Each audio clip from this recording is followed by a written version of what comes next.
Assalamualaikum warahmatullahi wabarakatuh. Innal hamdalillah nahmaduhu wa nasta'inuhu wa nastaghfiruh wa na'udzu billahi min syururi anfusina wa min sayyiati a'malina. May yahdihillahu fala mudhillalah wa may yudlil fala hadiyalah.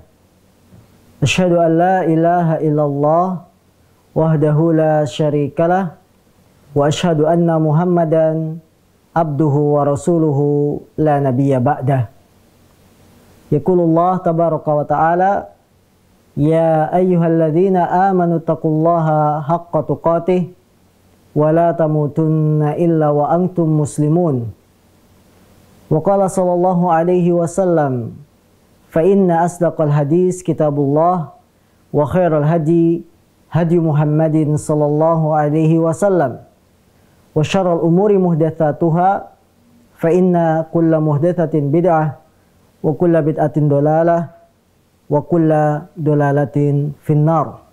Para hadirin kaum muslimin dimanapun Anda berada, alhamdulillah di siang hari ini kita bisa melanjutkan kembali kajian hadis seputar akhlak yang dikumpulkan oleh Imam Al-Hafidh Ibnu Hajar dalam kitabnya Bulughul Maram pada bagian kitab yang terakhir.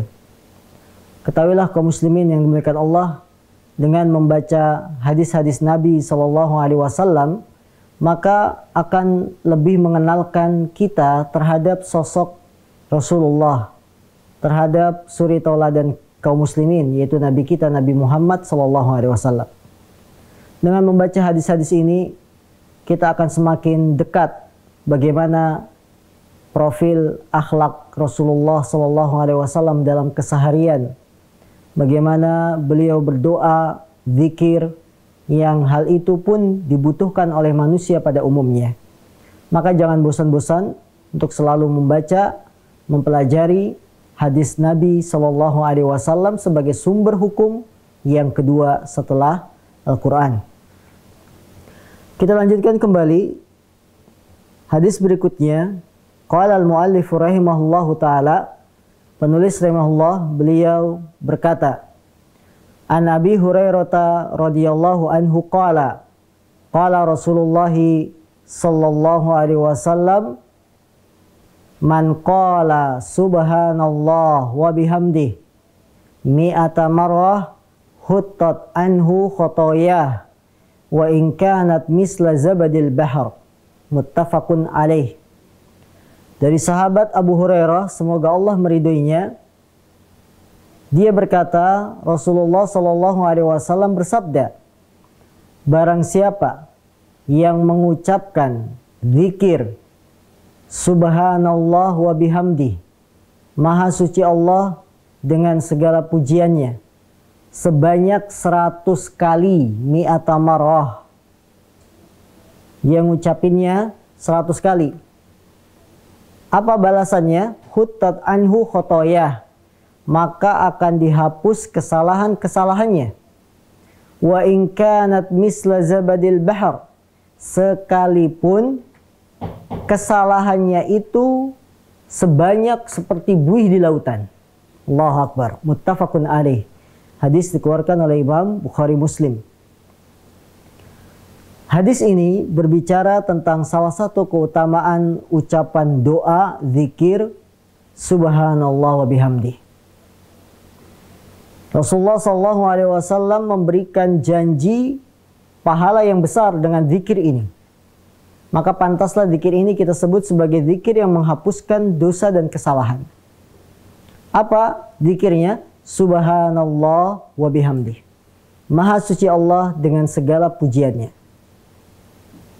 Maha suci Allah artinya maha suci, mengagungkan Allah, bahwa Allah itu terbebas dari segala kekurangan. Kalau manusia diciptakan pasti ada kekurangannya, ada aib, ada cacat. Tapi Allah terhindar dari segala kekurangan. Manusia butuh tidur, Allah tidak. Manusia lemah, Allah maha kuat. Manusia terkena penyakit, lemah dan lain-lain. Usianya bertambah dan akan berujung pada kematian. Allah tidak. Kullu syai'in fan. Semua segala sesuatu fana kecuali zat Allah Subhanahu wa taala. Maka kita sucikan Allah dari segala macam sifat yang jelek. Sifat yang tidak pantas bagi diri Allah Subhanahu wa taala. Maha suci Allah. Kemudian kita juga mengucapkan maha suci Allah, agungnya Allah ini atas nama-namanya yang indah. Atas sifat-sifat Allah yang maha mulia.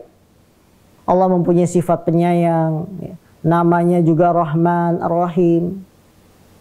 Ini sekaligus menunjukkan penyucian Allah SWT dari nama-nama yang jelek. Kemudian maha suci Allah dengan ciptaan-ciptaannya yang begitu agung. Subhanallah ma khalaqta hadza batila.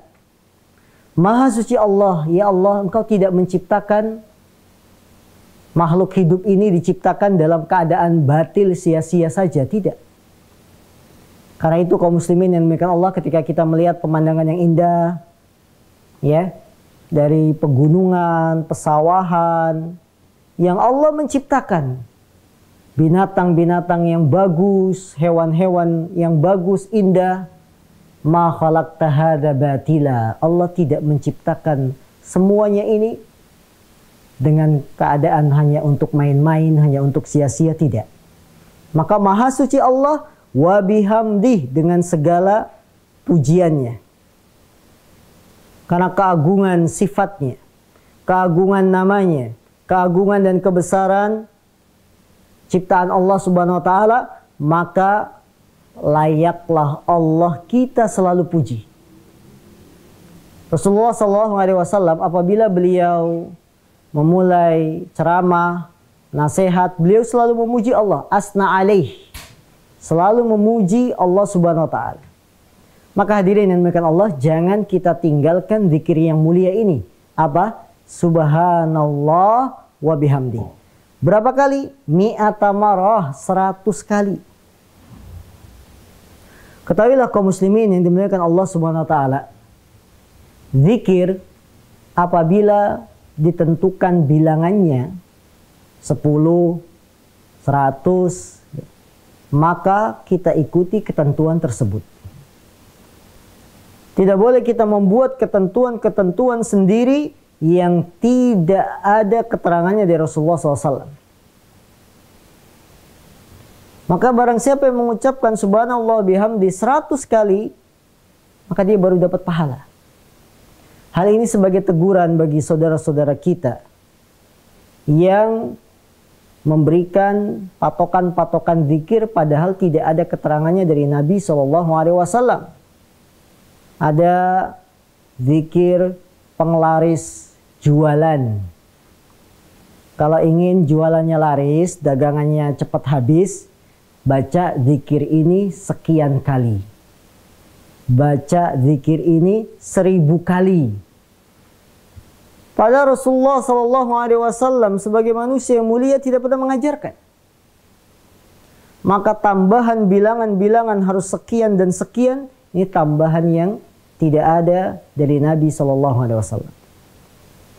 Barang siapa yang mengucapkan zikir subhanallah bihamdi 100 kali, akan dihapuskan kesalahan-kesalahannya. Lihatlah para hadirin, para pemirsa dimanapun Anda berada. Balasan yang begitu besar ketika lisan kita berucap subhanallah bihamdi subhanallah bihamdi subhanallah bihamdi 100 kali, kesalahan Anda akan dihapus. Apakah kesalahan di sini mencakup dosa besar? Jawabannya tidak. Dihapusnya kesalahan dengan amal soleh hanya untuk kesalahan dosa-dosa kecil. Adapun dosa besar tidak. Dosa besar harus taubat kepada Allah SWT. Minta ampun dengan sesungguhnya. Adapun dosa-dosa kecil bisa dihapus dengan amalan soleh. Akan dihapuskan kesalahan-kesalahannya wa in kanat misla zabadil bahar, sekalipun kesalahannya sebanyak buih di lautan. Allahu Akbar. Mungkin di antara kita ada yang bisa melihat ya, buih di lautan itu kadang ada buih. buih yang besar, ombak yang besar, meninggalkan buih-buih, itu akan terhapus hanya dengan Anda berzikir kepada Allah. Subhanallah bihamdi, subhanallah bihamdi, subhanallah bihamdi, dan seterusnya. Allahu Akbar. Lisan kita yang selalu basah dengan zikir, maka Allah tidak akan sia-siakan pahala kaum muslimin. Allah tidak akan sia-siakan. Maka kaum muslimin, hiasilah diri kita dengan ucapan-ucapan yang baik. Hiasilah mulut kita dengan ucapan-ucapan yang bermanfaat. Terkadang ucapan kita tidak terkontrol, sehingga lepas dari rel-rel syariat. Berbicara seenaknya, sesuai hawa nafsunya. Padahal seharusnya ucapan itu tidak keluar, tapi dikeluarkan karena mengikuti apa? Hawa nafsunya. Sehingga jadilah menyakiti hati orang lain. Begitulah kaum muslimin yang demikian Allah, bagaimana kalau kita berpegang dengan akhlak Nabi, apa yang diajarkan oleh Rasulullah Sallallahu Alaihi Wasallam, maka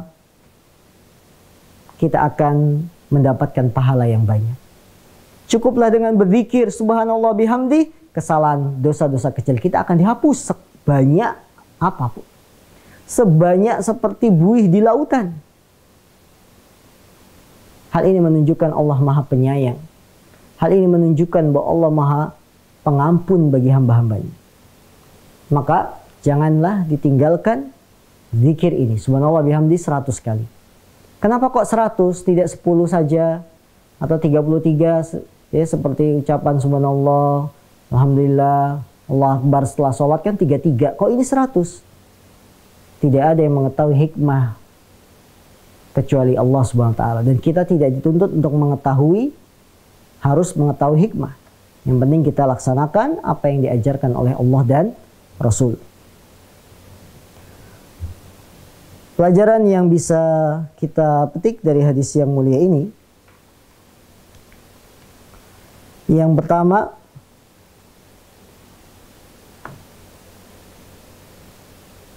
keutamaan zikir subhanallah wa bihamdi, yang di dalamnya mengandung penyucian Allah dari segala sesuatu yang tidak pantas bagi zat Allah Subhanahu wa taala, dari kekurangan, sifat yang jelek, aib dan lain-lain.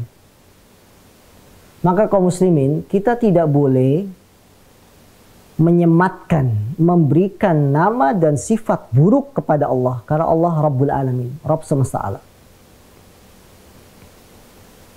Tidak boleh kita katakan bahwa Allah tidak adil. Ini berarti kita mengatakan Allah itu tidak adil. Tidak boleh. Apalagi Allah itu akan mengikuti persangkaan seorang hamba, seorang manusia. Kalau persangkaan seorang manusia kepada Allah itu jelek, dengan mengatakan Allah tidak sayang sama saya, Allah tidak adil, maka Allah akan mengikuti persangkaannya. Dari sini kita mengetahui keutamaan zikir ini. Bahwa zikir ini adalah zikir yang di dalamnya terdapat penyucian zat Allah dari segala sifat yang jelek atau penyerupaan kepada makhluk. Sungguh sangat celaka sebagian orang banyak yang menyerupai Allah, disamakan dengan manusia. Tidak boleh. Allah SWT sendiri telah menegaskan laisa kamitslihi syai'un wa huwas samiul basir. Tidak ada satupun yang menyerupai, menyamai Allah. Syai'un, laisa kamitslihi syai'un. Syai'un dalam bahasa Arab disebut isim nakirah. Dia terletak dalam konteks penafian. Tidak ada satupun, tidak ada itu namanya penafian. Dan kalimatnya nakirah. Kalau ada isim nakirah jatuh di konteks redaksi penafian, maka berfungsi umum. Satu apapun, tidak ada satupun yang bisa menyamai Allah. Kemudian Allah tetapkan wa huwas samiul basir, dan Allah itu maha mendengar lagi maha mengawasi, melihat.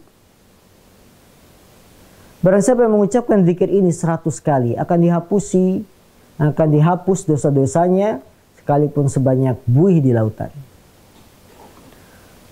Pelajaran yang kedua yang bisa kita petik dari hadis yang mulia ini, barang siapa yang bertasbih kepada Allah 100 kali dengan ucapan subhanallah bihamdi siang dan malam, maka dia mendapatkan keutamaan ini, yaitu dihapus dosa-dosanya sekalipun sebanyak buih di lautan. Kemudian juga pelajaran yang bisa kita petik dari hadis yang mulia ini, bahwa dosa itu ada dua macam, dosa kecil dan dosa besar. Yang bisa menghapus dosa-dosa kecil adalah amal soleh, sedangkan dosa besar tidak bisa dihapus kecuali dengan taubat. Kemudian penulis rahimahullah melanjutkan hadis yang berikutnya.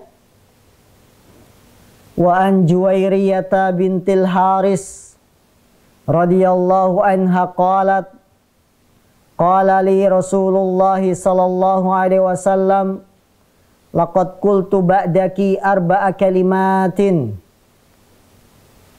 law wuzinat bima qulti mundul yaum lawazanathunna subhanallahi wa bihamdihi adada khalqihi wa ridha nafsihi wa zinata arsyih wa midada kalimatih. Akhrajahu Muslim. Dari Juwairiyah bintil Haris, istri Nabi SAW, semoga Allah meridhoinya, dia berkata, Rasulullah SAW pernah berpesan kepadaku dengan mengatakan, sungguh aku telah mengucapkan 4 kalimat setelahmu, wahai Juwairiyah. Yang 4 kalimat ini, doa ini, zikir ini kalau diucapkan kemudian ditimbang dengan apa yang kamu ucapkan mulai hari ini, niscaya zikir tersebut akan lebih berat daripada ucapanmu. Apa zikir 4 kalimat tersebut? Subhanallah, ini yang pertama. Kemudian wa bihamdi, yang kedua. Ya, wa bihamdi adada khalqi. Kemudian waridho nafsi, yang ketiga. Wa zinata arsy, yang keempat, wa midada kalimati. Subhanallah bihamdi adada khalqi. Ini yang pertama. Wa ridha nafsi yang kedua, wa zinata arsy yang ketiga, wa midada kalimati yang keempat. Akhrajahu Muslim.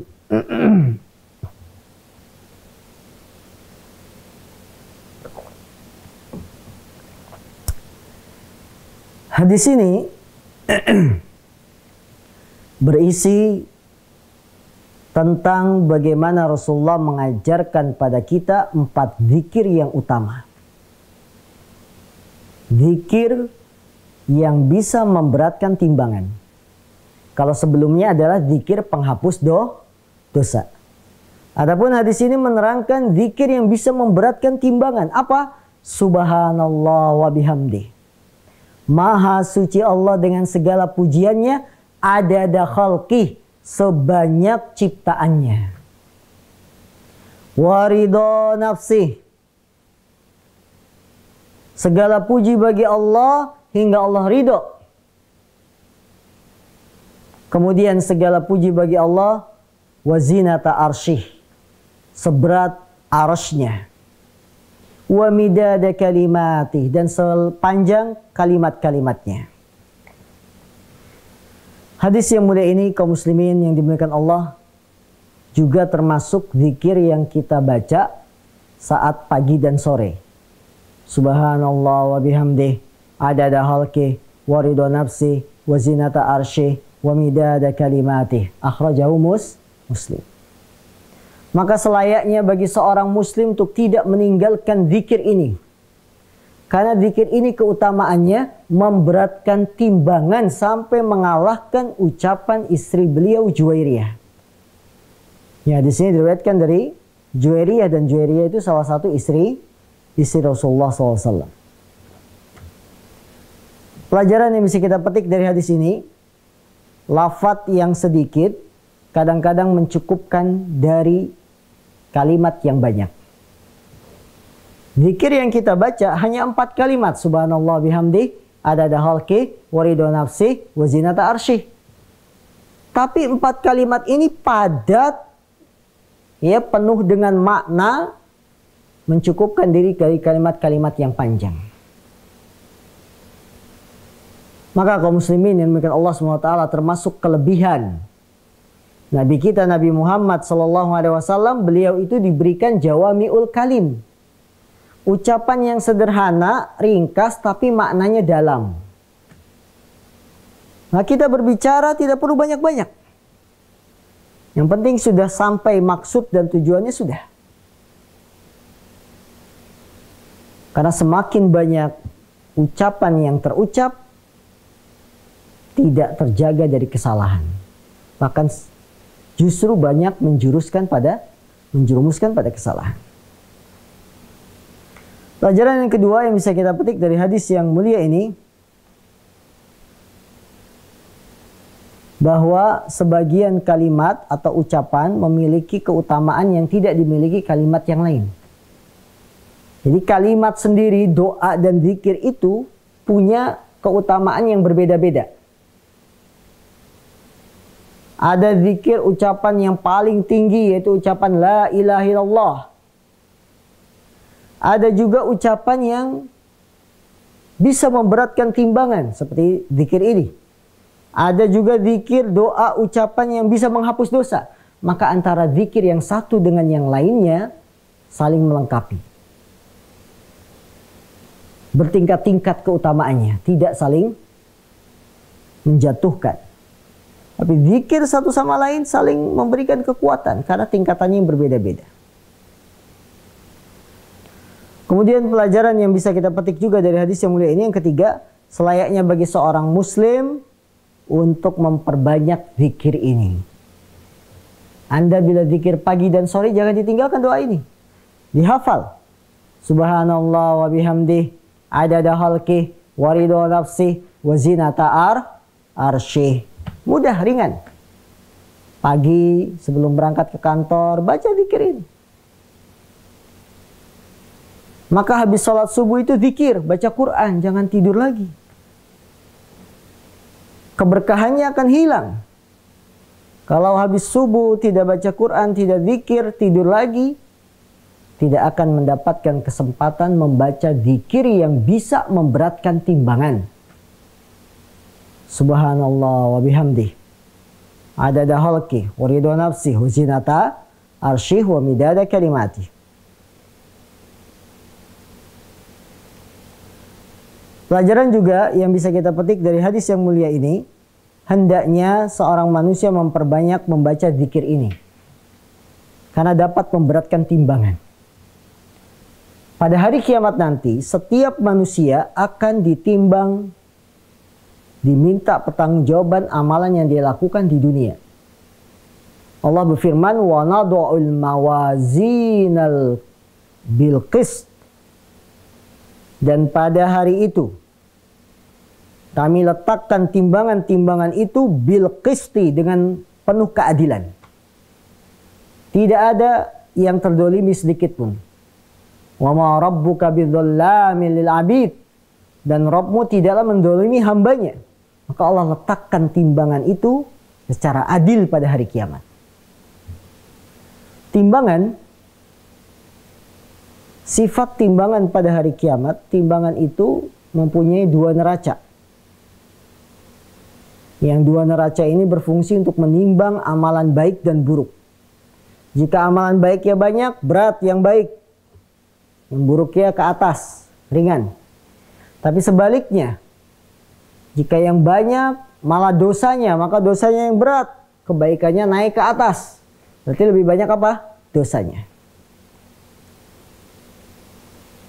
Timbangan pada hari kiamat akan menimbang satu amalan hamba. Ditimbang amalannya. Dalam hadis yang sahih, amalan seorang hamba itu didatangkan dalam bentuk seperti kibas domba. Di amalannya yang akan ditimbang. Yang kedua, timbangan pada hari kiamat yang akan ditimbang adalah pelaku amalnya, amil. Orang yang beramal, itu yang akan ditimbang. Kalau banyak amalannya berat, walaupun badannya kurus, ya, Ini nanti manusia ada yang ditimbang oleh Allah di atas timbangan. Amalan kebaikannya banyak, berat jadinya. Padahal badannya apa? Kurus. Ya. Ada yang seperti Abdullah bin Mas'ud, sahabat yang mulia Abdullah bin Mas'ud. Ketika Abdullah bin Mas'ud naik pohon, kelihatan betisnya yang kurus, kecil. Maka para sahabat tertawa, menertawakannya. Kata Rasulullah, jangan kalian menertawakan. Sungguh kecil betisnya. Ya. Betisnya Ibnu Mas'ud yang kecil, sungguh ini lebih berat daripada gunung Uhud. Allahu Akbar. Betis, saudara-saudara yang diberikan Allah. Kecil, kurus, tapi ditimbang mengalahkan gunung Uhud yang begitu besar. Ini keutamaan. Ada juga orang yang beramal yang ditimbang badannya besar, gendut, gemuk. Ketika ditimbang pada hari kiamat, beratnya tidak lebih seperti sayap ekor lalat atau nyamuk. Ini orang ini gemuk, besar, ditimbang, beratnya itu nggak lebih dari timbangan sayap ekor nyamuk atau lalat. Hadirin yang dimuliakan Allah, kalau para pemirsa tahu sayap nyamuk, sayap lalat, coba sekali-kali ambil sayapnya, timbang di timbangan. Ada nggak 1 gram? Nggak ada. Padahal yang melakukan amalan ini orangnya berat, besar. Nggak ditimbang, nggak ada beratnya, 1 gram aja nggak ada. Allahu Akbar. Zikir subhanallah bihamdi. Ada halki, waridho nafsi, wazinata arsyih, memberatkan timbangan mengalahkan yang lain. Maka yang kedua yang bisa kita petik dari pelajaran hadis ini, hendaknya seorang manusia memperbanyak zikir ini karena bisa memberatkan timbangannya. Kemudian yang ketiga atau yang keempat, pelajaran yang bisa kita petik dari hadis ini, penetapan akan sifat ridho bagi Allah Subhanahu wa ta'ala. Kemudian juga pelajaran yang bisa kita petik dari hadis yang mulia ini, hendaknya seorang muslim jangan meninggalkan zikir subhanallah bihamdi, adada halqi wa ridha nafsi wa zinata arsyih wa midada kalimatih. Dihafal, dibaca setiap pagi dan sore. Yang zikir pagi dan sore ini bisa memberikan manfaat bagi yang membacanya. Dan zikir ini tidak melihat usia. Oh, yang sering zikir kan orang-orang yang sudah sepuh, sudah nenek-nenek, kakek-kakek, ya wajar mereka berzikir subhanallah bihamdi sebentar lagi meninggal. Wajar mereka zikir, tidak. Zikir itu tidak melihat usia. Yang sudah tua atau yang masih muda, tetap mereka berzikir pada Allah agar diberatkan timbangan. Hadis ketiga.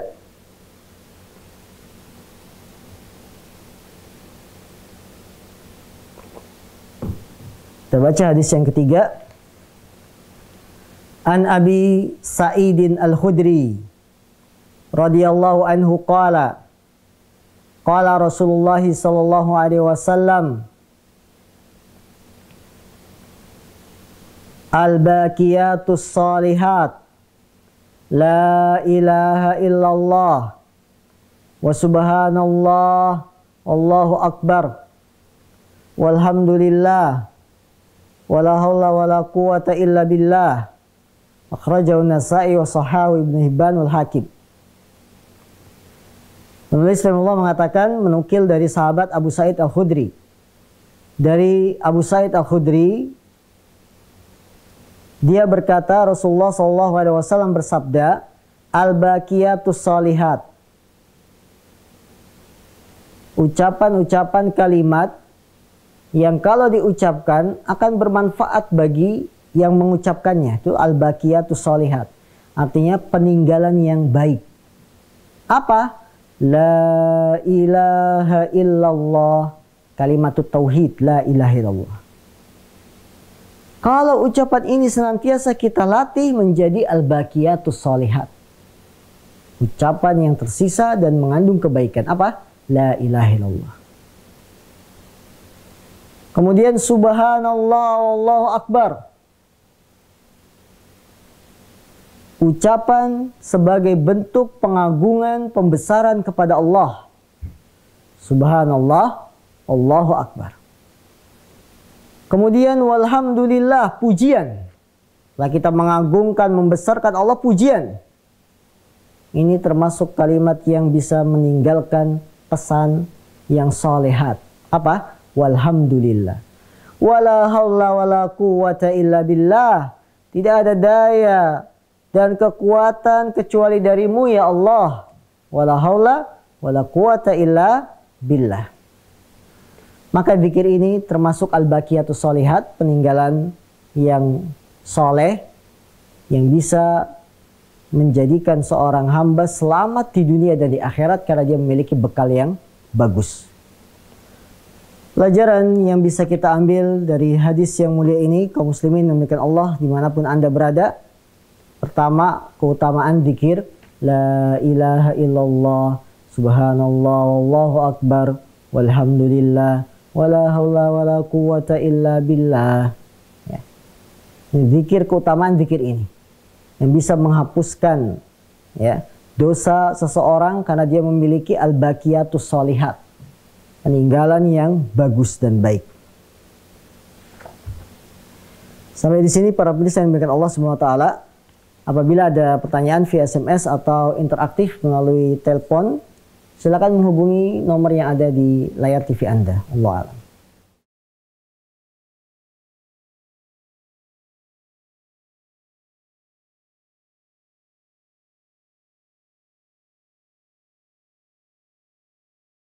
Pertanyaan pertama, Assalamualaikum Ustadz, saya Vivi Batu Raja, Sumatera Selatan. Waalaikumsalam warahmatullahi wabarakatuh. Saya mau nanya, kalau dzikir seperti ini apakah ada tuntunannya dalam hadis atau Al-Quran? Karena yang mengajarkan ayah saya. Dzikirnya berbunyi, ya ghani agnina bihalalika an haramika, ya mugni binikmatika ignina. Dzikir ini wallahu alam, kami belum mengetahui apakah ada tuntunannya dari hadis Rasul SAW. Yang ada Allahumma agnina bihalalika an haramik, itu ada.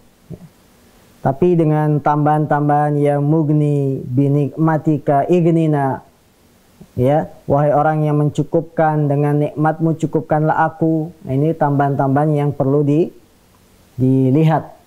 Kalau memang hanya doa biasa, ya, tidak masalah dengan syarat kita paham artinya dan tidak disandarkan dari hadis atau Quran. Karena sebaik-baik doa dan zikir adalah yang bersumber dari hadis dan Quran. Bukan berarti kita dilarang berdoa dengan ucapan kita sendiri. Boleh saja kita berdoa dengan ucapan kita, misalkan, ya Allah, anak saya sedang sakit, sembuhkanlah. Boleh tidak? Boleh, itu ucapan kita sendiri. Nah, baik. Pertanyaan berikutnya dari, ya, ada telepon yang masuk. Halo. Assalamualaikum Ustaz. Halo. Halo. Halo. Assalamualaikum Ustaz. Pertanyaan berikutnya dari, ya, ada telepon yang masuk. Assalamualaikum Ustaz. Halo. Halo. Halo. Assalamualaikum. Mau tanya Ustaz.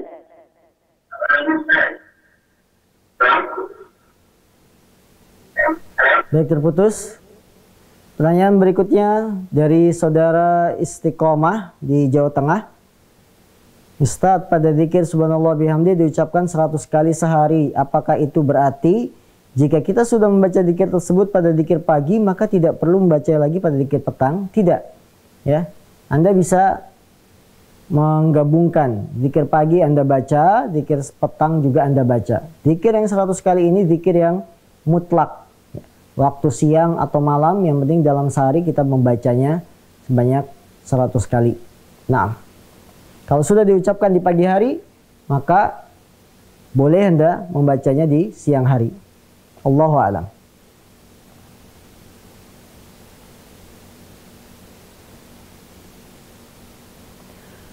Pertanyaan berikutnya dari Ummu Nafisah di Cikarang.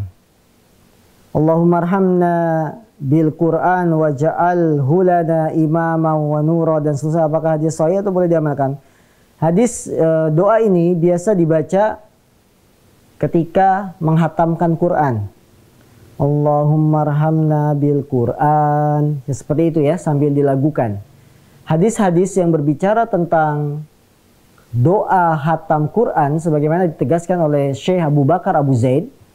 Syekh Abu Bakar Abu Zaid punya risalah sederhana, kitab tipis, judulnya Doa Khatmil Quran. Beliau di situ menyebutkan seluruh riwayat yang menerangkan doa khataman Quran tidak ada yang sahih. Tidak ada yang sahih. Nah, baik, kita lanjutkan pertanyaan via pemirsa melalui SMS. Assalamualaikum Ustadz, dari Ibu Dina di Palembang, hukuman apa yang akan diterima oleh orang yang berdosa zina? Ibu Dina di Palembang, ketahuilah bahwa hukuman bagi pelaku yang melakukan zina sudah ditegaskan di dalam hadis-hadis Rasul Shallallahu Alaihi Wasallam.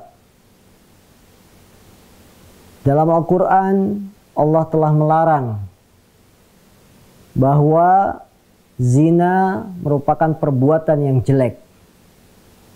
Hukumannya bagi orang yang melakukan perbuatan zina, jika dia belum menikah, maka dicambuk 100 kali dan diasingkan selama 1 tahun, diusir dari daerahnya.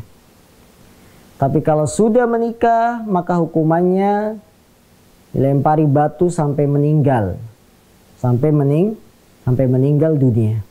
Karena dia sudah menikah, sudah merasakan nikmatnya nikah, tapi kok masih berzina, maka hukumannya lebih berat. Maka semoga Allah melindungi kita semua dari yang namanya dosa perzinahan. Apakah ada zikir setelah sholat jenazah? Jawabannya tidak ada. Setelah sholat jenazah selesai yang ditandai dengan Assalamualaikum warahmatullah, maka segera mayit dibawa ke kuburan. Tidak ada sebagaimana yang kita dapati pada sebagian masyarakat yang setelah sholat mayit didoakan, bahkan ditalkin apakah mayit ini baik. Seluruh jamaah menjawab baik. Apakah buruk? Tidak pernah ditanya buruk, ya. Maka sebaik-baik petunjuk adalah petunjuk Nabi SAW dalam hal ini, dan beliau tidak pernah mencontohkan bagaimana setelah sholat jenazah zikir bersama, tidak ada. Dari Mama Hafizah di Cikarang, di luar tema, Assalamualaikum Ustaz, termasuk dosa apakah orang yang suka memanas-manasi dan mengadu domba orang lain? Adakah doa agar terhindar dan dilindungi dari orang tersebut? Orang yang suka provokasi, manas-manasi, disebut dengan orang yang melakukan dosa namimah. Rasulullah mengatakan, la yadkhulul jannah qattat, tidak akan masuk surga orang yang mengadu domba. Ini ancaman sangat keras bagi orang yang suka mengadu domba. Maka hendaklah kita tinggalkan dosa namimah, karena hal itu termasuk dosa besar. Adakah doa khusus? Kita berdoa kepada Allah dari segala kejelekan. Di antara Rasulullah pernah mengajarkan, ya, Allahumma a'idni, ya Allah lindungilah aku min syarri ma khalaq. A'udzu bikalimatillahi tammati min syarri ma khalaq. Aku berlindung kepada Allah dengan kalimat-kalimat yang sempurna dari kejelekan apa yang telah diciptakan. Umum, kejelekan makhluk, kejelekan sikap orang, maka kita berlindung dari kejelekannya. Assalamualaikum Ustaz, dari Ibu Susi di Lampung, apakah berdoa di hari Jumat termasuk mustajab? Waalaikumsalam warahmatullahi wabarakatuh. Ibu Susi di Lampung, berdoa di hari Jumat tidak kita ragukan termasuk waktu-waktu yang mustajab untuk dikabulkan. Bahkan Rasulullah SAW menjelaskan pada kita, inna fiha la sa'atun mustajabah. Sungguhnya pada hari Jumat itu ada 1 jam, 1 waktu yang sangat terkabulkan. La yuwafiquhal abdul muslim, tidaklah seorang muslim mendapati waktu tersebut kecuali akan dikabulkan doa-doanya. Maka perbanyaklah berdoa di hari Jumat, dan waktu yang mustajab pada hari Jumat adalah setelah salat asar sampai sebelum tenggelam matahari.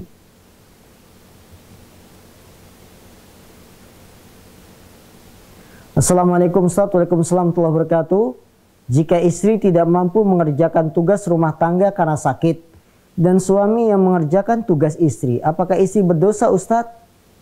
Jawabannya tidak dosa, karena dia punya uzur, yaitu sakit sehingga tidak dapat mengerjakan pekerjaan rumah tangga. Kedua, benarkah wanita yang habis melahirkan semua dosanya diampuni oleh Allah? Tidak. Tidak ada keterangan dari Rasulullah SAW bahwa wanita yang melahirkan semua dosanya diampuni oleh Allah. Dan ini bertentangan dengan kaidah-kaidah Islam. Bahwa pengampunan dosa itu adalah jika dosa besar dengan taubat. Tidak bisa dihapus dengan amalan saleh. Nah. Ya, ada penelpon yang masuk? Halo? Halo. Halo. Halo? Halo. Halo. Assalamualaikum. Halo. Assalamualaikum. Halo. Assalamualaikum. Baik, pertanyaan berikutnya dari Didi Afandi di Kota Bumi. Assalamualaikum Ustaz. Pertanyaan zikir ada juga subhanallah bihamdi, subhanallahil azim. Ini bagaimana? Iya, ada dalam sebagian riwayat subhanallah bihamdi, subhanallahil azim. Boleh. Boleh kita amalkan dan itu ada keterangannya. Pertanyaan berikutnya dari saudara Ahmad Khairi di Martapura. Assalamualaikum Ustaz, bagaimana doa ketika sujud? Doa ketika sujud? Sujud dalam sholat sudah diajarkan oleh Rasulullah doanya. Subhana rabbiyal a'la. Nah, bagaimana kalau Anda ingin menambah doa? Doa yang lain selain doa sujud. Kita ingin minta kebaikan dunia akhirat, boleh. Setelah Anda baca doa sujud Subhana rabbiyal a'la, kemudian Anda meminta kepada Allah doa kebaikan dunia akhirat. Rabbana atina fid dunya hasanah wa fil akhirati hasanah wa qina adzabannar, boleh Anda lakukan. Karena Rasulullah menganjurkan kita untuk memperbanyak doa ketika zikir. Apa Rasulullah katakan? Fa ammas sujud fa aktsiru fihi du'a fa qaminun an yustajabulah. Adapun sujud, perbanyaklah doa di dalamnya, maka sungguh sangat besar sekali akan dikabulkan. Dari Indarti di Cibitung, Ustaz, apakah doa khusus agar diberi hidayah? Doa khusus agar diberi hidayah. Di antaranya, Allahumma hdini, ya Allah berilah aku petunjuk. Allahumma hdini, berilah aku petunjuk. Itu doa untuk meminta hidayah. Akan tetapi harus diiringi dengan usaha. Harus diiringi dengan ikhtiar. Karena hidayah itu dijemput, tidak ditunggu. Hidayah kita cari. Kita berdoa ingin dapat petunjuk. Dan setiap sholat kita juga berdoa pada Allah diberikan hidayah. Ihdinas siratal mustaqim. Ya Allah, tunjukilah hidayah kepada kami jalan yang lurus. Tapi tidak hanya doa. Kita usaha mencari hidayah yang kita inginkan. Naam.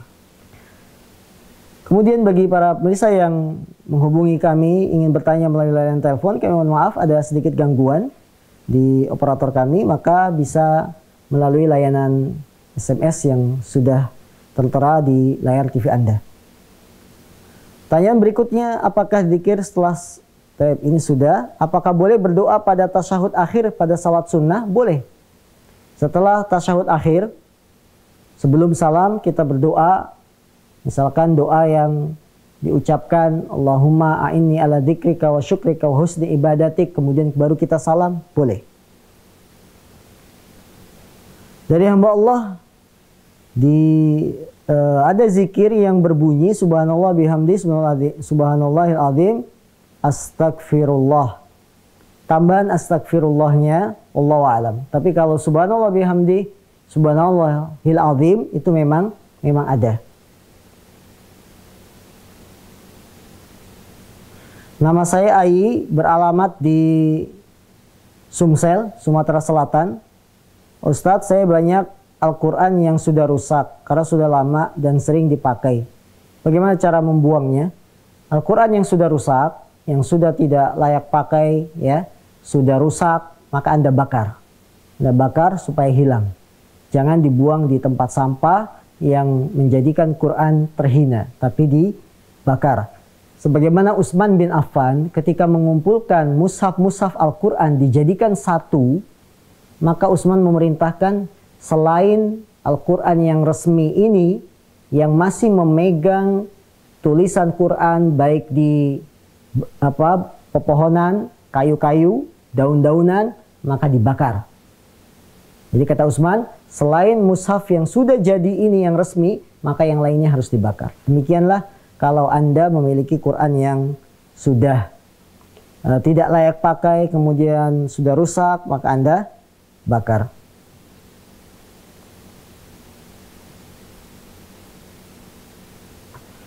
Dari saudara Supriyanto di Jogja, apa saja dosa besar itu? Bagaimana caranya bisa terhapus dosa itu? Dosa besar adalah dosa yang diharamkan oleh Allah dan Rasul. Dosa yang ada ancamannya, hukumannya, baik di dunia maupun di akhirat. Dan jumlah dosa besar itu banyak. Setiap dosa yang ada hukumannya di dunia atau hukumannya di akhirat, atau ada ancamannya berupa laknat, dijauhkan dari rahmat, maka disebut dosa besar. Para ulama telah mengumpulkan dosa-dosa besar. Di antara Imam Adz-Dzahabi mengumpulkan dalam kitabnya Al-Kabair, kumpulan dosa-dosa besar. Beliau menyebutkan lebih dari 70 dosa besar. Yang semuanya ini menunjukkan besarnya dosa ini. Maka kita harus jauhi. Cara taubat dari dosa besar, yaitu dengan taubat kepada Allah dengan sebenar-benarnya. Kita berhenti dari dosa yang kita lakukan dan bertekad kuat untuk tidak mengulangi. Jadi kalau ingin terhapus dosa besarnya, harus taubat kepada Allah, tidak bisa dengan dihapus dengan amalan soleh.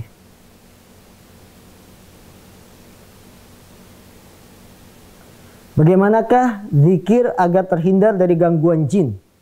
Apabila Anda ingin terhindar dari gangguan jin, maka perbanyaklah membaca zikir pagi dan sore yang diajarkan oleh Rasulullah SAW. Karena di dalamnya terdapat kalimat-kalimat, zikir-zikir, doa-doa yang bisa menjaga Anda dari gangguan jin. Ya, zikir-zikir, a'udzu bikalimatillahi tammati min syarril ma khalaq.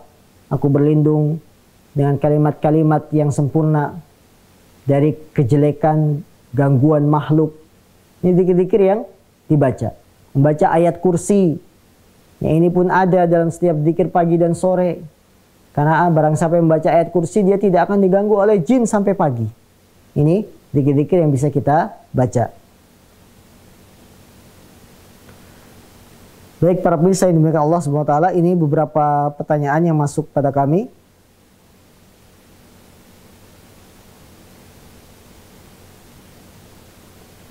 Pertanyaan berikutnya, apabila imam yang kunut lalu lupa untuk kunut dan imam itu sujud sahwi, apakah kita ikut sujud? Imam lupa membaca kunut. Kunut bukan termasuk perkara yang wajib atau rukun dalam sholat. Sehingga seharusnya kalau imam lupa kunut tidak perlu sujud sahwi. Karena sujud sahwi itu apabila yang ditinggalkan adalah kewajiban-kewajiban sholat, baru kita tambal dengan sujud sahwi. Kalau perkara-perkara yang bukan sunnah, bukan perkara-perkara yang diajarkan dalam sholat, maka tidak perlu sujud sahwi. Kalaulah terjadi si imam sujud sahwi, apakah Anda sujud sahwi? Bila sujud sahwi ini dilakukan sebelum salam, maka Anda ikut imam sujud sahwi, karena dilakukan sebelum salam. Tapi apabila sujud sahwinya dilakukan setelah salam, maka boleh Anda tidak mengikutinya. Boleh Anda tidak mengikutinya. Ini ya, karena sujud sahwi itu boleh dilakukan sebelum salam atau setelah salam. Kalau imam yang lupa kunut ini melakukan sujud sahwinya sebelum salam, maka kita makmum harus ikut. Kenapa harus ikut? Karena imam dijadikan untuk diikuti. Tidak mungkin imamnya sujud sahwi, kita tidak sujud. Tapi kalau sujud sahwinya dilakukan oleh imam tersebut setelah salam, maka tidak ada kewajiban Anda untuk mengikutinya.